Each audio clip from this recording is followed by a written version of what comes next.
Cirebon dikenal sebagai kota syarat sejarah. Berbagai bangunan kuno peninggalan abad 14 masih berdiri tegak. Bahkan berdasarkan naskah Carita Purwaka Caruban Nagari, awalnya wilayah seluas 37,5 km persegi ini adalah sebuah duku kecil yang diberi nama Caruban dari bahasa Sunda yang berarti campuran.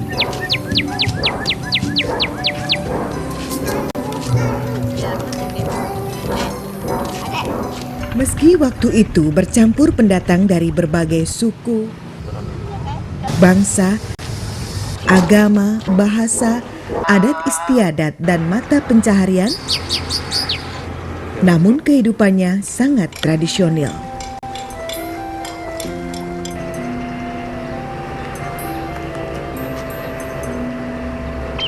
Sejak tahun 1552, bersamaan dengan berdirinya Keraton Kesultanan di bawah kepemimpinan Syarif Hidayatullah yang dikenal dengan Sunan Gunung Jati, Cirebon menjelma menjadi kota dengan pemerintahan bernuansa Islami.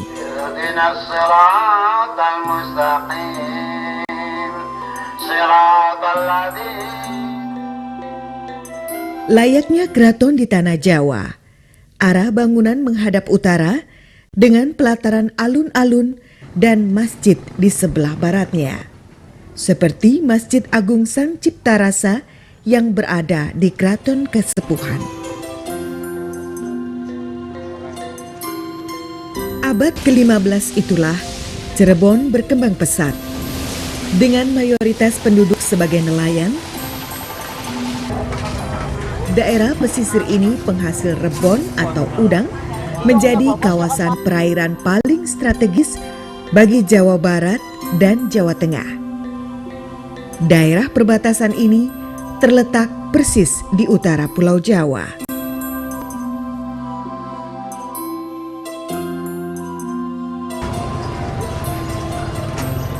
Masyarakat Cirebon dikenal cepat beradaptasi terhadap masuknya berbagai budaya, seperti bahasa misalnya.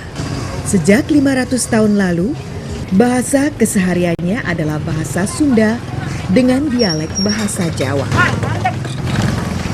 Sedangkan perkembangan seni dan berkesenian, daerah ini pun dinamis menerima pengaruh dari daerah lain, seperti ketika mengenal kerajinan batik.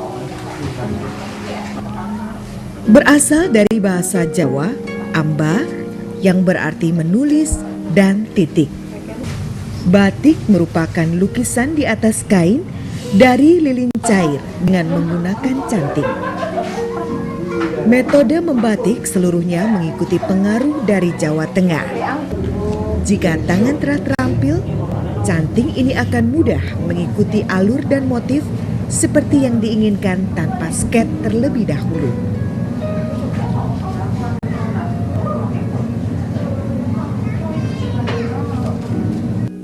Ada 3 istilah dalam sejarah batik Cirebon, yakni batik keraton,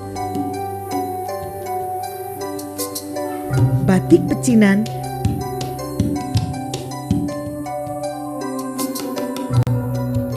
dan batik pesisir.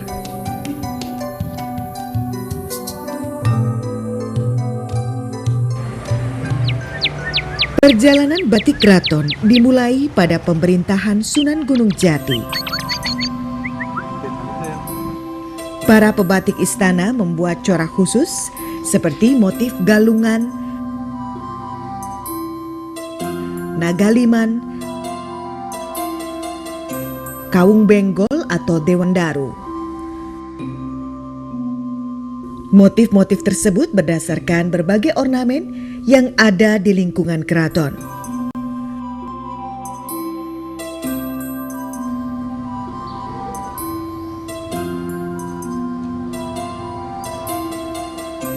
Ornamen-ornamen Hindu seperti swastika,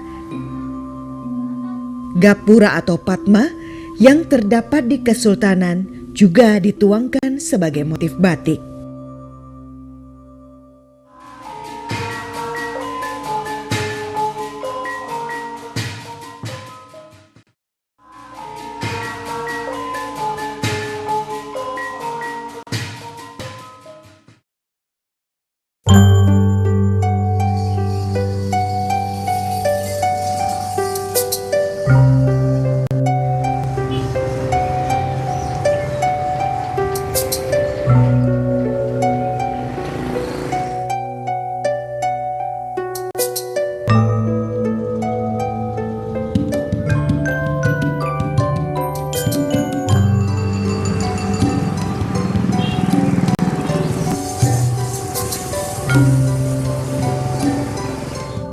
Evolusi motif batik pecinan terjadi pada tahun 1553.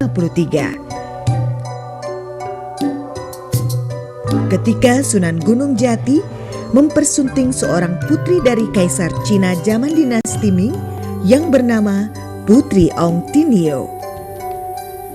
Beberapa motif batik keraton diilhami dari barang-barang asli Tiongkok yang dibawa Putri Ong Tin. Leluhur kita tuh ada hubungan dengan Cina yang namanya Putri Ong Tin nikah dengan orang Cirebon yang namanya Ki Sarip. Itu Putri Ong Tin tuh membawa macam-macam barang dari Cina itu. Ada guci, ada piring, ada tempat bunga, ada tatakan piring dan segala macam oleh seniman-seniman Cirebon itu dituangkan dalam bentuk batik. Sebetulnya bukan bergaya Cina, Pak, tapi ada ornamen-ornamen yang diambil dari ornamen dari Cina. Karena Sunan Gunung Jati itu kebetulan istrinya dari Cina yang namanya Ong Tin, dan semuanya barang-barang dari keramik itu mempunyai ornamen-ornamen yang menarik. Dari situlah para seniman itu lebih memilih keramik-keramik itu dialihkan ke motif-motif batik. Jadi kalau full itu Cina sebetulnya tidak ada, tapi hanya ornamennya itu diadopsi dari ornamen-ornamen gambar keramik yang berasal dari Cina. Warna-warna kuno seperti sogan, coklat, atau hitam yang biasanya mendominasi pewarnaan mengalami pergeseran dengan masuknya warna merah, biru, atau kuning, warna khas negeri tirai bambu.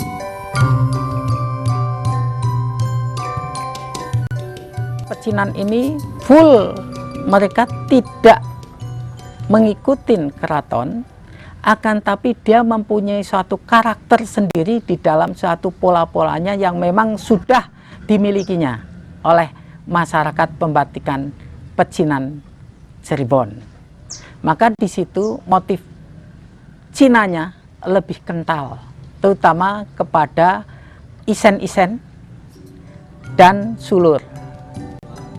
Porselen Cina yang kini menempel di dinding hampir pada situs kerajaan Cirebon merupakan bukti betapa kuatnya pengaruh permaisuri dalam keraton.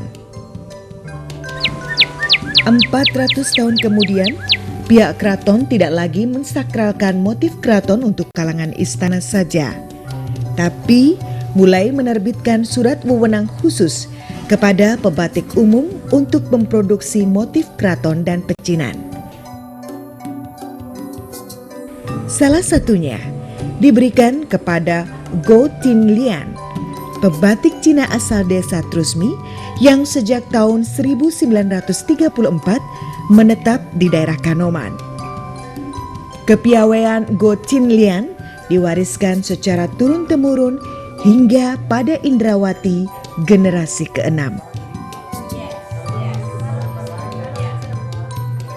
Hanya yang tertentu untuk batik-batikan keraton yang tertentu, leluhur kami ini mendapatkan izin dari keluarga keraton untuk membuat motif-motifnya dan warna-warna dari keratonan itu. Sehingga kami mendapatkan surat pernyataan pada waktu zaman Belanda yang disebutnya surat verklaring itu.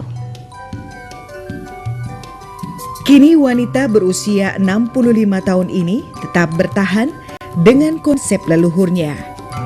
Bahkan dibantu 12 karyawan, ibu 3 anak ini kembali mengumpulkan motif abad 18 untuk dibuat ulang. Pada abad 17-18, batik pecinan lebih berkembang ketimbang batik keraton. Keberanian memainkan warna menjadikan perdagangan batik pecinan Cirebon merambah pasar Batavia, bahkan mempengaruhi busana masyarakat Batavia. Pecinannya itu berkembang untuk supply ke Jakarta, ke Batavia, sehingga itu mempengaruhi batik Cirebon. Pecinannya telah mempengaruhi masyarakat Betawi atau masyarakat Jakarta dalam masa kolonial. Boleh dibilang batik pecinan sangat konsisten terhadap jalurnya. Warna merah dan biru adalah dua warna yang terus dipertahankan keturunannya.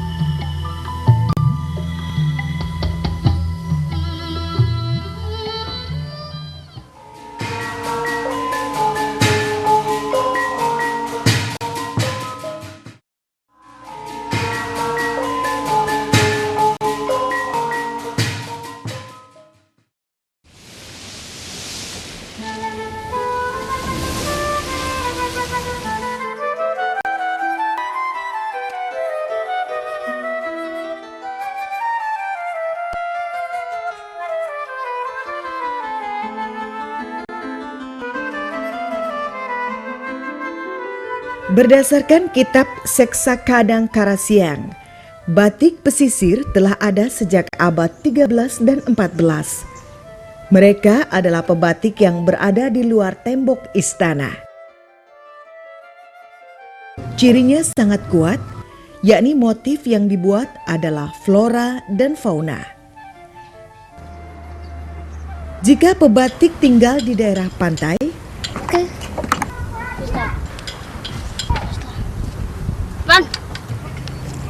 motif yang diusung pun tak jauh dari kekayaan bahari.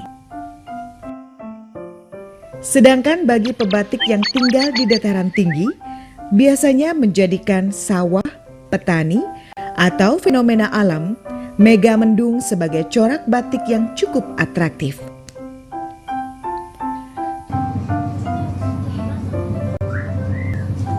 Pengakuan ini disampaikan Katura, pria kelahiran 15 Desember tahun 55, adalah penerus ke-8 batik pesisir Cirebon.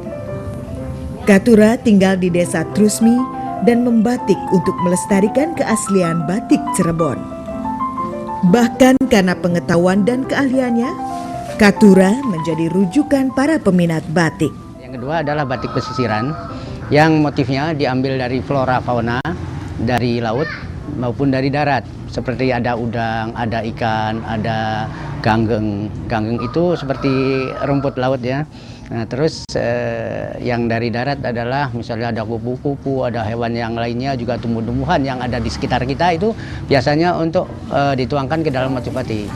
Adapun warnanya itu terlalu bebas, ada merah, ada biru, ada kuning, dan sesuai dengan orang pantai. Katura berharap pesisir tetap menjadi rohnya dalam berkarya. Karena kepekaan terhadap lingkungan menjadikan pebatik umum di Cirebon tak lekang dimakan perubahan.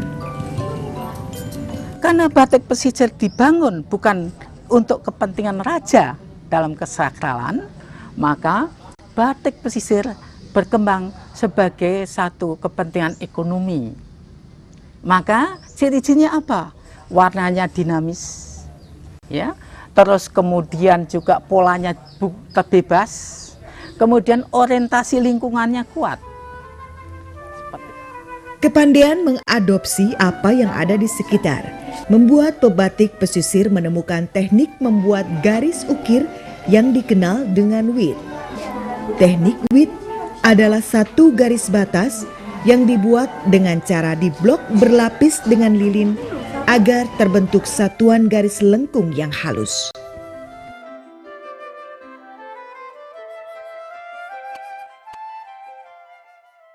Wit di kota Cirebon, tembokannya itu witnya kecil karena menemboknya juga agak susah, beda dengan yang lain.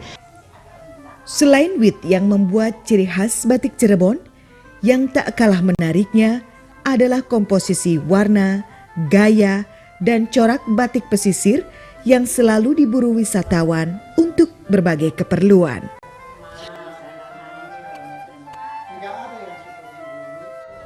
I think for me this too much choices to look for batik in Cirebon, because we have so many motifs, so many special batiks here in Cirebon. So I don't know, maybe hundreds or thousands of special motifs here in Cirebon.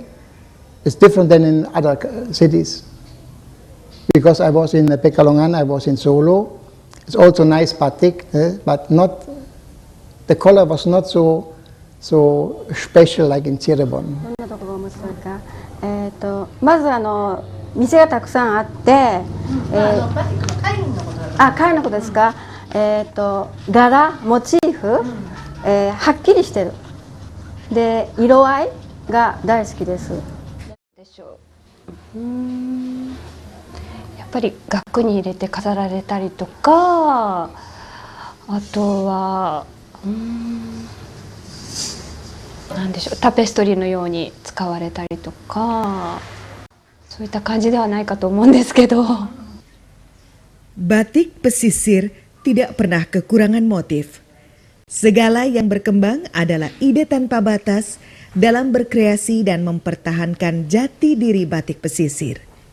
Kini sudah sekitar 200 motif pesisir yang dipatenkan untuk diakui dunia.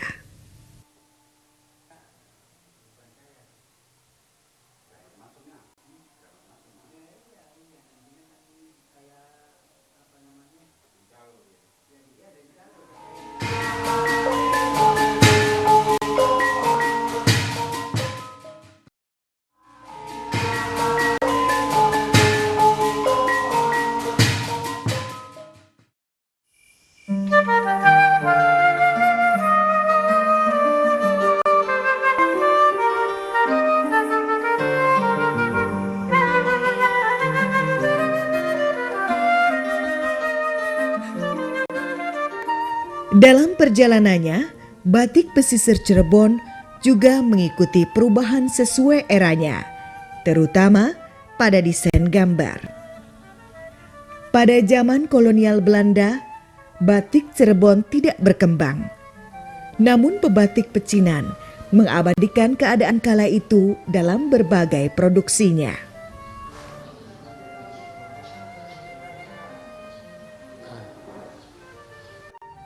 Sedang di Cirebon, batik kolonial hampir saja tidak ada satu inovasi, gitu.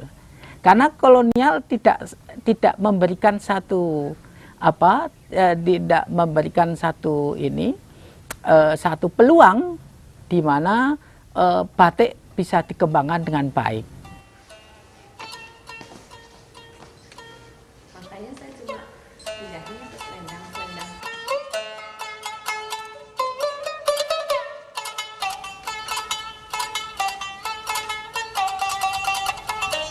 Memasuki masa pendudukan Jepang, batik Cirebon mengalami saat paling surut karena sulitnya bahan baku.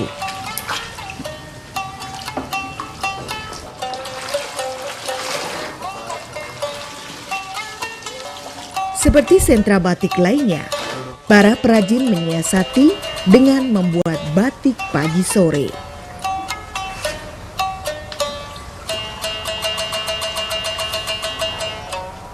Karena waktu masa Jepang itu hampir namanya pagi sore, itu adalah bidang batik yang bisa digunakan untuk pagi dan juga bisa digunakan untuk sore. Karena keadaan ekonomi yang sangat miskin, sehingga seseorang ingin batik untuk memakai batik, karena batik itu dianggap eksklusif, supaya merasa bahwa ganti-ganti, itu dibagi dua. Nah, batik ini yang disebutnya batik pagi sore. Pagi sore ini yang dimaksud dua bagian yang berbeda, dengan sisinya nih dibatasi. Jadi kalau umpamanya dipakai untuk pesta kapan bisa dipakai ininya saja yang sebelah sini. Kalau lain kali bisa dipakai yang sebelah sini. Karena itu disebutnya batik pagi sore. Sehingga tumpalnya juga sama. Kiri dan kanan selalu ada tumpal.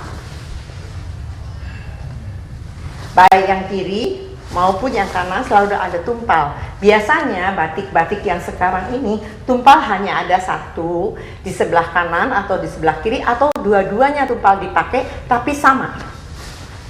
Jadi kalau tumpalnya pasung, di sini pasung semuanya. Tapi kalau ini tumpalnya dua tumpal dengan pinggirannya juga supaya bisa dipakai siang dan malam.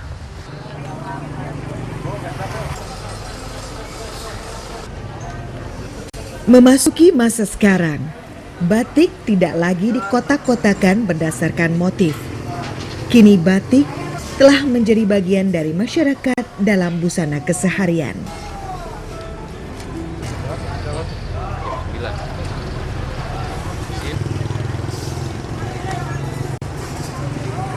Terus di Cirebon ini kan terkenal ada batik Cirebon, dan memang saya selalu membutuhkan batik karena dengan pekerjaan saya selalu banyak dengan acara-acara internasional gitu. Acara pesta perkawinan atau undangan-undangan untuk makan malam dan undangan arisan juga boleh.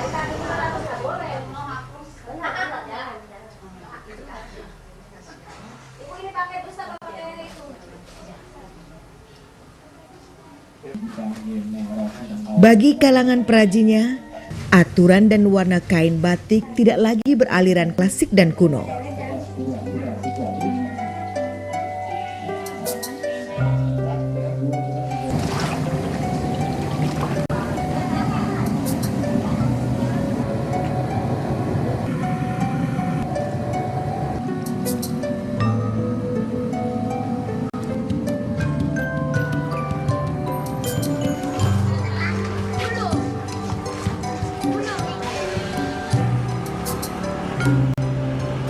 Kombinasi motif sudah menjadi sesuatu yang lumrah. Bahkan pebatik dapat menerima pesanan sesuai keinginan konsumen.